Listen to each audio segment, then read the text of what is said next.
Hey everyone, welcome back, friends from around the world. If you're new here, we'd be honored to have you subscribe, like the video, and join us. Over 90 Tomahawk missiles tore through the Pacific Ocean at 550 miles per hour, each carrying a 1,000-pound warhead. They slammed into Chinese air bases and command bunkers before anyone could even call for help. On April 3, 2025, China fired the first shot, confident that its massive kill network, hundreds of HQ-9 missiles, swarms of J-16 fighter jets, and dense radar systems could take down any threat approaching Taiwan's territorial waters. But what they didn't realize was that they had just targeted the USS Gerald R carrier strike group, a floating nuclear fortress generating over 300 megawatts of power, commanding thousands of stealth jets, interceptors, and phased array sensors. Within just 72 hours, China lost over $5.7 billion in assets, its coastal defenses were shredded, and its forces were pushed back 200 meters inland, stunned by how badly they had miscalculated. So how did this showdown unfold? And what terrifying message does this send to any nation thinking of challenging American power? Stick around. If you appreciate accurate, fact-based military analysis, like the video, subscribe and share your thoughts below. It pushes us to dig even deeper. Here's what happened. At 6:45 a.m. on April 3, 2025, China's early warning radars along the Fujian coast picked up a massive, high-signal formation moving steadily across the Taiwan Strait, less than 80 nautical miles from their shores. Radar and satellite feeds showed what they believed was a U.S.-flagged threat, maybe an advanced drone sensor array or a fleet of stealth drones drifting dangerously close to their claimed waters. Inside the PLA's Southern Theater Command, the reaction was immediate and firm. Convinced this was a direct incursion meant to breach or undermine their sovereignty, Chinese generals ordered a preemptive strike. They arrogantly believed their layered defense network could crush any foreign platform. After all, the area was packed with HQ-9 Bravo surface-to-air missiles, each with a 125-mile range and radar-guided seekers meant to hit even stealthy targets. Air bases scrambled J-16 and J-11 fighters, each loaded with PL-15 missiles that can strike targets over 120 miles away, ready to slice the skies into kill zones.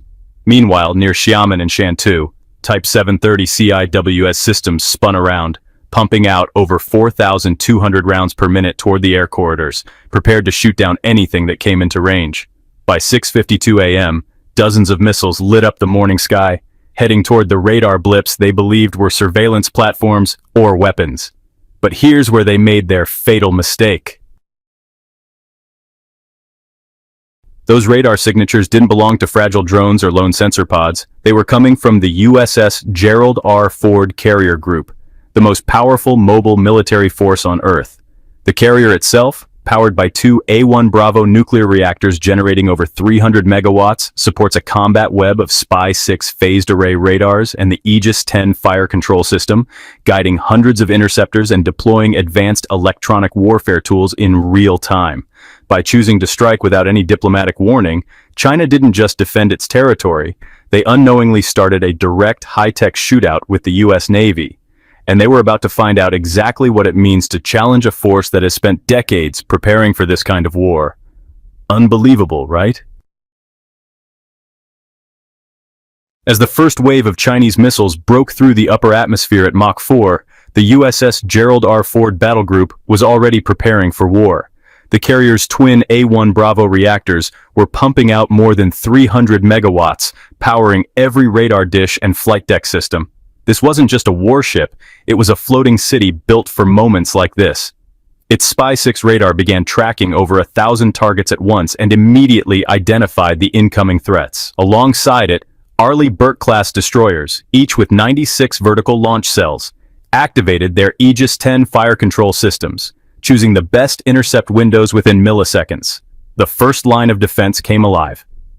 SM-6 interceptors, with their insane 230-mile range and Mach 3.5 plus speed, launched toward the sky, targeting Chinese HQ-9 missiles in mid-flight. Closer to sea level, RIM-162 ESSM missiles shot out of silos at Mach 4, aiming to destroy anything that slipped through the outer shield. Even nearer, the carrier's own RIM-116 missiles, guided by infrared and radio frequency seekers, flew in deadly swarms, knocking out any missile that tried to sneak in. Then came the final barrier, the CIWS, or close-in weapon system, each unit firing over 4,500 depleted uranium rounds per minute. The six-barreled Gatling gun spun into action. A dazzling mist drifted over the sea as radar indicators lit up the skies, and above it all, the USS Ford's flight deck came to life. F-35 Charlie Lightning IIs, each armed with nearly 18,000 pounds of smart munitions, launched into the sky on full afterburner, racing to establish a wide kill zone away from the carrier.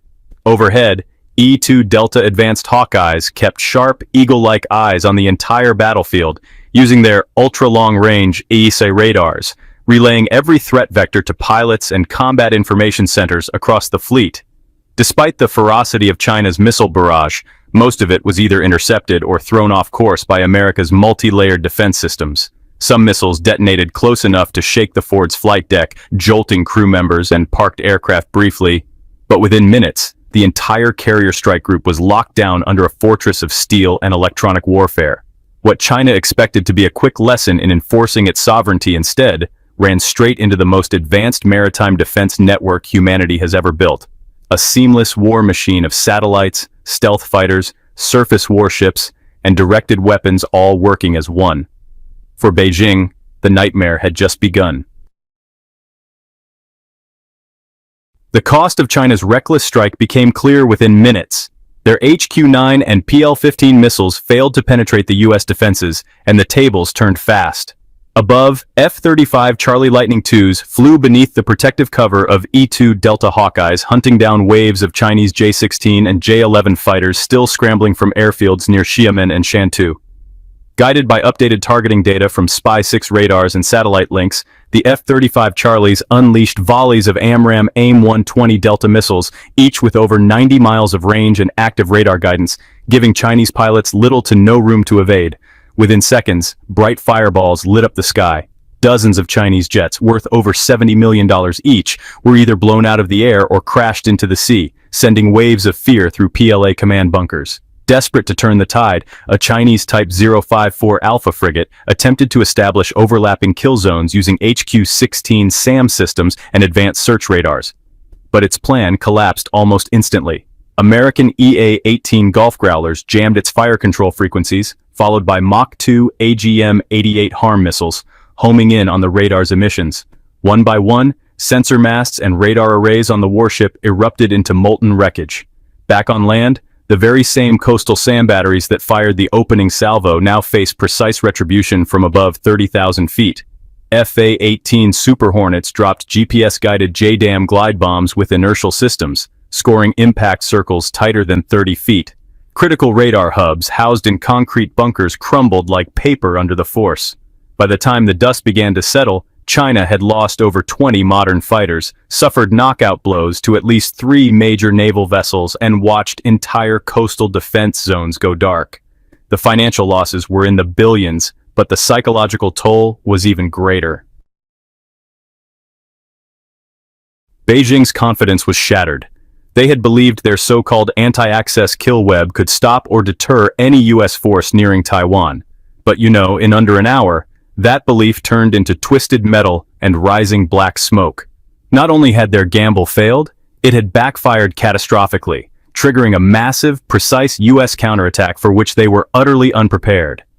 In the moments that followed, the world saw exactly how the U.S. unleashed a devastating response, one that reshaped an entire coastline.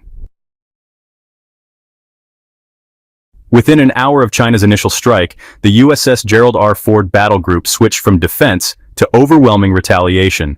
Its Combat Direction Center, humming with terabytes of real-time targeting data from satellites, P-8 Poseidons, and forward-deployed F-35S, pieced together a massive strike package. Orders flowed down the chain. Within 5 minutes, steel hatches slid open aboard nearby destroyers and submarines. Arleigh Burke-class destroyers, each with 96 vertical launch cells, fired wave after wave of Block 4 Tomahawk cruise missiles, racing east at 550 miles per hour, just above the sea. These stealthy missiles carried 1,000-pound warheads and navigated terrain using contour maps, easily dodging China's radar networks. Nearly 90 of them launched in under 10 minutes, painting ghostly streaks across the low horizon. Beneath the surface, over 500 feet deep, A Virginia-class nuclear attack sub launched UGM-109 missiles from a location Chinese sub-hunters never even detected. This two-pronged assault wiped out what remained of China's coastal tracking systems. The missiles didn't just leave craters, they struck precise critical nodes, command bunkers, long-range radar stations, hardened missile silos. You're risking billions in defenses, your best pilots, your entire coastal security, and maybe your strategic credibility. For China, the cost of that gamble now smolders in every cratered airfield and smoking bunker from Fujian to Guangdong. In under 3 days, a bold move to assert dominance in their maritime backyard turned into a devastating lesson in modern naval warfare. Beijing's faith in sprawling missile nets and long-range jets collapsed in real time, as billions in equipment burned, defenses fell apart, and their regional strategy was erased from the map. For the United States, it was a cold, professional reminder that decades of investment in layered carrier defense, long-range strike, and seamless targeting had paid off. No celebration, no fanfare, just proof that in a real fight, America can dismantle a near-peer strategy in under 72 hours. This wasn't just a clash of missiles and machines. It was a terrifying message across the Pacific. If you dare strike at the heart of U.S. power, you're gambling not just with weapons and warships, but with the very credibility of your nation's deterrent. If you found this video insightful, please like, subscribe, and share your thoughts below. Thank you for